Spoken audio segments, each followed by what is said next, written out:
nombreux me demandaient des vidéos donc, de dressage. Donc moi j'avais commencé les vidéos par présentation de Pollux, quand j'étais beaucoup plus jeune. Attends, là. Pollux, viens ici, viens ici. Pollux, viens là, viens ici. Pollux, viens ici. Là j'aime pas ça, déjà ça part en vendrouille là, je sais pas sur quoi il est. Hé, il écoute pas trop. Ça fait partie du dressage. Oh le con. Hé, tu vas m'écouter? Viens ici. Viens ici. Alors quand le chien il écoute pas trop, tu vas m'écouter un peu? Tu m'écoutes? Dépêche-toi. Viens ici. Il faut hausser le ton, ça naturellement. Et s'il n'écoute pas, il faut aller à son encontre, comme là j'ai fait. Je secoue un peu, il ne faut pas être méchant, il faut lui mettre un coup de pression pour qu'il comprenne. Viens là, Pollux, viens ici. Pollux, le nez par terre, c'est bien, mais la priorité pour lui, c'est m'écouter à moi. Viens là, Pollux, Pollux. Ah, ça là, il m'écoute pas. Qu'est-ce que je t'ai dit? Attention, hein, tu viens là, et dépêche-toi. Allez, allez. Allez, viens ici. Viens ici. Pollux. Voilà, c'est bien. C'est bien. C'est bien. Et féliciter quand il t'écoute. C'est bien. Voilà, c'est bien. D'accord? Allez, tu m'écoutes. Viens là. C'est bien. C'est bien. Parce que c'est ce que je veux. Quand je les appelle, c'est que limite derrière moi, ils me suivent. Donc tu as des chiens qui écoutent plus facilement que d'autres. Mais ça passe par là aussi le dressage. C'est pas que qu'ils prennent la trace, qu'ils aboient dessus. Ça c'est sûr, c'est le but du jeu. Coup de chevreuil. Hein. Mais surtout qu'il écoute, quoi. Surtout qu'il écoute. Donc là c'est bien, il me suit derrière moi.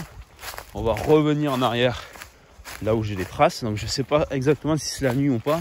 C'est 2 jours que je suis pas passé, donc voilà. Bon, faut que je parte en couille. Faut que je garde un dialogue pour vous aider. Donc, vous avez vu là, c'est fouillis. Donc pour lui, sur la dernière vidéo, il était beaucoup plus jeune, je le sortais, je voyais un peu son attitude. Et il s'est déclaré, donc il est déclaré en 2 derniers week-ends de chasse.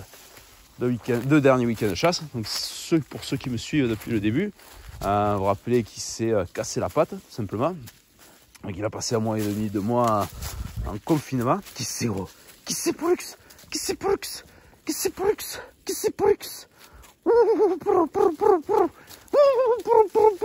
Qui c'est? Eh bien Pollux, oui. Qui c'est ça?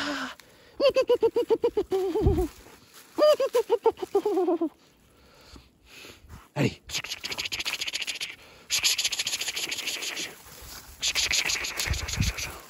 Et donc il a pris un peu de retard, on va dire. Il n'a pas pu suivre la meute au début. Et ensuite, donc, je l'ai sorti. Il suivait la meute sans aboyer. Mais bon, il suivait. Il était dans la meute, il comprenait. Et puis après, le dernier week-end de chasse, il a aboyé sur la menée. Et ça allait très bien. Puis ça s'est confirmé en parc. On est allé dans un petit parc. Il a bien chassé. C'est bien, c'est bien. C'est bien, excuse-moi. Voilà. Donc voilà. Donc, il a quoi maintenant? Il a 6 mois. Ouais, 6 mois. Donc, c'est très bien. Nerveux. Il est très très nerveux ce chien. J'adore je l'adore. Il est très gentil au parc. Il est adorable. Il est têtu par contre, ça oui. Il est assez têtu. Mais je pense qu'il y a du gros potentiel. Voilà, je pense qu'il y a du gros potentiel. Donc maintenant, on va le travailler. Là, comme vous avez pu voir juste avant, quand je m'excitais moi-même en disant des petits bruits bizarres. Et il remue la queue. Il a une odeur. Et ça, quand c'est jeune comme ça, il faut leur visiter, il faut l'exciter, il faut c'est bien, et puis ils vont comprendre, à force ils vont comprendre. Après c'est jeune, c'est très jeune de mettre sur les traces. Là, on a un sanier qui descend, après il y en a un qui monte, beaucoup de cervidés par ici, beaucoup de cervidés. Ouais, c'est bien Pollux. Et oui. Oui, Pollux, oui, Pollux, oui, Pollux, oui, oui. Et Alors, ouais. Donc, bon, il a vu le sanglier mort. Ça, c'est super. Il mord. Il est mort. Donc, il mord, le sanglier mort. Ça aussi, j'aime bien. Donc, il a un niaque pour ça. Il suit bien la meute. Ouais, c'est positif, quoi. C'est très, très positif. Fin de chasse, pour lui, impeccable, quoi. La saison prochaine, ça va envoyer. C'est sûr et certain, ça va envoyer sur les menées, sur les fermes. Je pense que ce sera un chien de ferme, un bon chien de ferme. Tout ça, il n'y a aucun problème. Maintenant, ce qu'on va essayer de développer, c'est voir s'il y a ses capacités de rapprocheur. C'est ça qui m'intéresse toujours, et des chiens sanguinés, voir un peu s'il y a le potentiel d'être un chien de pied, bon, chien rapprocheur. Et je vois ça par le tempérament. Il est assez calme, c'est bien. Moi, calme, il est nerveux, mais focalisé. Et puis surtout, j'ai vu ses parents chasser. Bon, je connais ses parents qui chassent. Phénoménal, ces chiens. Donc, il n'y a pas de raison qu'ils ne suivent pas dans ses traces, quoi.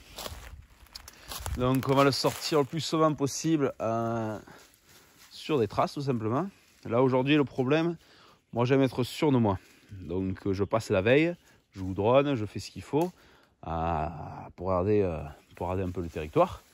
Et ensuite, le lendemain, je sais exactement s'ils sont passés la nuit ou pas. Là, je ne suis pas sûr de moi. Donc, le problème, je ne peux pas insister dessus si ce n'est pas de la nuit.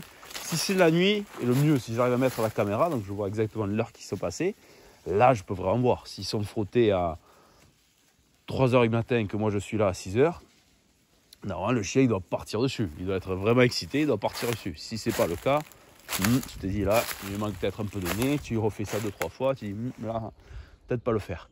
Mais quand tu as les certitudes, c'est pas super. Mais là, c'était un petit mise à point sur la situation de Pollux. Donc, Pollux. Ah, voilà. Donc, je vais essayer de mettre. Non, j'en ai pas. Je pense que c'est des vidéos où ils chassent. Bon, vous avez pu le voir sur le vlog. Et donc là, on va aussi passer par l'écoute, donc soit aux écoutes, et puis on va sortir le plus souvent possible pour voir un peu s'il y a les attitudes ou pas de chien rapprocheur. Allez, j'espère que j'ai pas trop parlé. Aussi, j'ai beaucoup parlé, 7 minutes 30 de monologue, mais j'espère que ça. J'essaye de vous donner un peu mon point de vue à moi. Après, toutes les vidéos que je fais sur le dressage, surtout au dressage, c'est mon point de vue à moi. J'ai loin d'avoir les meilleurs chiens du coin, surtout pas de la France. Tu vois, c'est ma façon de faire des choses. C'est peut-être pas la meilleure, mais pour ceux qui démarrent, ça peut peut-être donner quelques astuces, quelques conseils pour progresser. Donc on me donne beaucoup. Comment faire pour avoir un chien rapprocheur? Je veux démarrer une meute. Après, c'est très jeune, regarde. Là, il joue, quoi, c'est normal. Je veux démarrer une meute, je veux démarrer des chiens. Qu'est-ce que je dois faire? Nanana.